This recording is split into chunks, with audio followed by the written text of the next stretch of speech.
My channel. ಪಾಯಸ ಅಂದರೆ ಯಾರಿಗೆ ಇಷ್ಟ ಆಗಲ್ಲ ಹೇಳಿ ಅಲ್ವಾ?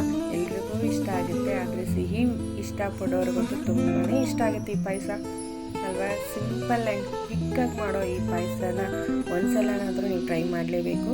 ಹೇಗೆ ಮಾಡೋದು ನೋಡೋಣ ಬನ್ನಿ. ಮೊದಲಿಗೆ ಒಂದು ಪ್ಯಾನ್ಗೆ ಒಂದು ಅರ್ಧ ಕಪ್ಪಷ್ಟು ಹೆಸರುಬೇಳೆನ ಸೇರಿಸ್ಕೊಳ್ತಾ ಇದ್ದೀನಿ. ಸೇರಿಸ್ಕೊಂಡು ಲೋ ಫ್ಲೇಮಲ್ಲೇ ಇಟ್ಕೊಂಡು ಚೆನ್ನಾಗಿ ಫ್ರೈ ಮಾಡಬೇಕು.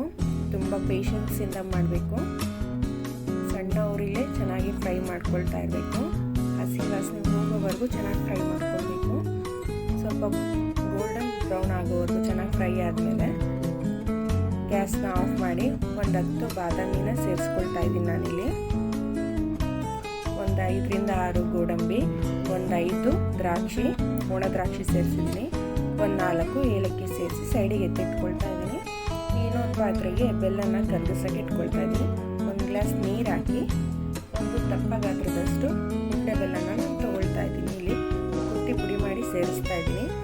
ಕರಗಿಸಿ ಹಾಕ್ಕೊಡೋದ್ರಿಂದ ಅದರಲ್ಲಿ ಕಲ್ಲು ಮಣ್ಣು ಕಸ ಇರೋದ್ರಿಂದ ಬೆಲ್ಲದಲ್ಲಿ ಇರುತ್ತೆ. ಅದಕ್ಕೋಸ್ಕರ ನಾನು ಈ ಥರ ಕರಗಿಸಿ ಸೋಸಿ ಹಾಕ್ಕೊಳ್ತೀನಿ ಪಾಯಸಕ್ಕೆ. ಚೆನ್ನಾಗಿ ಕರಗಿದ್ರೆ ಸಾಕು, ಪಾಕ ತಂದ್ಕೊಳ್ಳೋ ಅವಶ್ಯಕತೆ ಇಲ್ಲ. ಈಗ ಬೆಲ್ಲ ಚೆನ್ನಾಗಿ ಕರಗಿದೆ, ಸೈಡಿಗೆ ಎತ್ತಿಟ್ಕೊಳ್ಳಿ. ಒಂದು ಜಾರಿಗೆ ತುರಿದಿಟ್ಟಿರುವಂತಹ ಹಸಿ ತೆಂಗಿನಕಾಯಿ ತುರಿನ ಸೇರಿಸ್ಕೊಂಡಿದ್ದೀನಿ. ಈಗ ಫ್ರೈ ಮಾಡಿರೋಂತಹ ಹೆಸರುಬೇಳೆ ಮತ್ತು ದ್ರಾಕ್ಷಿ, ಗೋಡಂಬಿ, ಬಾದಾಮಿ, ಏಲಕ್ಕಿನ ಸೇರಿಸ್ಕೊಂಡು ರುಬ್ಕೊಳ್ತಾ ಇದ್ದೀನಿ. ಫೈನ್ ಪೇಸ್ಟ್ ಮಾಡ್ಕೊಳ್ಬೇಕು, ಗಂಧದ ಥರ ರುಬ್ಕೊಳ್ಬೇಕು. ರುಬ್ಕೊಂಡಾಗಿದೆ. ಈಗ ಒಂದು ಪಾತ್ರೆಗೆ ಕರಗಿಸಿಟ್ಟಿರುವಂತಹ ಬೆಲ್ಲನ ಸೇರಿಸ್ಕೊಳ್ತಾ ಇದ್ದೀನಿ. ಬೆಲ್ಲದ ನೀರನ್ನು ಸೇರಿಸ್ಕೊಳ್ತಾ ಇದ್ದೀನಿ.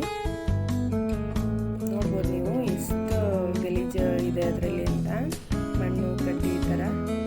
ಈಗ ಇನ್ನು ಎಕ್ಸ್ಟ್ರಾ 1 ಗ್ಲಾಸ್ ನೀರನ್ನು ಸೇರಿಸ್ಕೊಳ್ತಾ ಇದ್ದೀನಿ. ಮತ್ತು ಈಗ ರುಬ್ಬಿಟ್ಟಿರುವಂತಹ ಪೇಸ್ಟನ್ನು ಸೇರಿಸ್ಕೊಂಡು ಕೈ ಬಿಡುವಾಗೆ ಚೆನ್ನಾಗಿ ಮಿಕ್ಸ್ ಮಾಡ್ತಾನೆ ಇರಬೇಕು. ಹೈ ಫ್ಲೇಮ್ ಇಟ್ಕೊಂಡೆ ಚೆನ್ನಾಗಿ ಮಿಕ್ಸ್ ಮಾಡ್ತಾನೆ ಇರಿ. ಇನ್ನೇನು ಕುದಿ ಬರ್ತಾ ಇದೆ ಅವಾಗ ಗೊತ್ತಾಗುತ್ತೆ ನಿಮಗೆ, ಕೈ ಆಡಿಸುವಾಗ ಸ್ವಲ್ಪ ಗಟ್ಟಿ ಆಗ್ತಾ ಇದೆ ಅಂತ ಫೀಲ್ ಆಗುತ್ತೆ. ಆವಾಗ ಲೋ ಫ್ಲೇಮ್ ಮಾಡಿಕೊಂಡು ಚೆನ್ನಾಗಿ ಮಿಕ್ಸ್ ಮಾಡ್ತಾನೆ ಇರಬೇಕು. ಇಲ್ಲಾಂದರೆ ತಳ ಹಿಡಿಯೋ ಚಾನ್ಸಸ್ ಇರುತ್ತೆ. ಯಾಕಂದರೆ ಬೇಳೆ ಹಾಕಿರೋದ್ರಿಂದ ಬೇಗ ತಳೆನೂ ಹಿಡಿಯುತ್ತೆ, ಬೇಗ ಗಟ್ಟಿನೂ ಆಗಿಬಿಡುತ್ತೆ. ನಿಮಗೆ ಎಷ್ಟು ಹದದಲ್ಲಿ ಬೇಕು ಅಷ್ಟು ಅದಕ್ಕೆ ನೀರನ್ನು ಸೇರಿಸ್ಕೊಳ್ಬೋದು.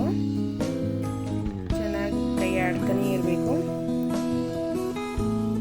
ಚೆನ್ನಾಗಿ ಮಿಕ್ಸ್ ಮಾಡ್ತಾನೆ ಇರಬೇಕು. ಈಗ ಸ್ವಲ್ಪ ಗಟ್ಟಿ ಬರ್ತಾ ಇದೆ.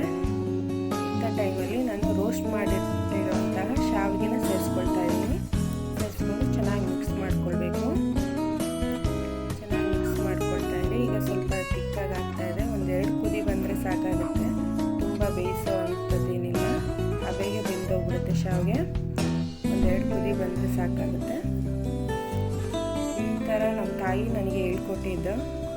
ನಾನು ಇನ್ನೊಂದು ಥರನೂ ಮಾಡ್ತೀನಿ, ಮತ್ತು ಇನ್ನು ಯಾವಾಗಾರ ಆ ಥರನೂ ತೋರಿಸ್ಕೊಡ್ತೀನಿ. ಈ ರೀತಿ ಹೆಸರುಬೇಳೆ ಪಾಯಸನ ಒಂದ್ಸಲ ನೀವು ಟ್ರೈ ಮಾಡಲೇಬೇಕು. ತುಂಬಾ ಚೆನ್ನಾಗಿರುತ್ತೆ. ರುಚಿ ಅಂತೂ ಸಖತ್ತಾಗಿರುತ್ತೆ. ಒಂದು ಲೋಟ ಕುಡಿದ್ಬಿಟ್ರು ಅಂತ ಗಮ್ಮತ್ತಾಗಿ ನಿದ್ದೆ ಬರೋದಂತೂ ನಿಜ. ಈ ರೆಸಿಪಿ ತುಂಬ ಇಷ್ಟ ಆಗಿದೆ ಅನ್ಕೋತೀನಿ. ಪ್ಲೀಸ್ ನಿಮಗೆ ಇಷ್ಟ ಆಗಿದರೆ ಸಬ್ಸ್ಕ್ರೈಬ್ ಮಾಡ್ಕೊಳ್ಳಿ ಮತ್ತು ಬೆಲ್ ಬಟನ್ನ ಪ್ರೆಸ್ ಮಾಡಿ. ನಾವು ಹಾಕೋ ಎಲ್ಲ ವಿಡಿಯೋಗಳು ಬರುತ್ತೆ. Thank you for watching.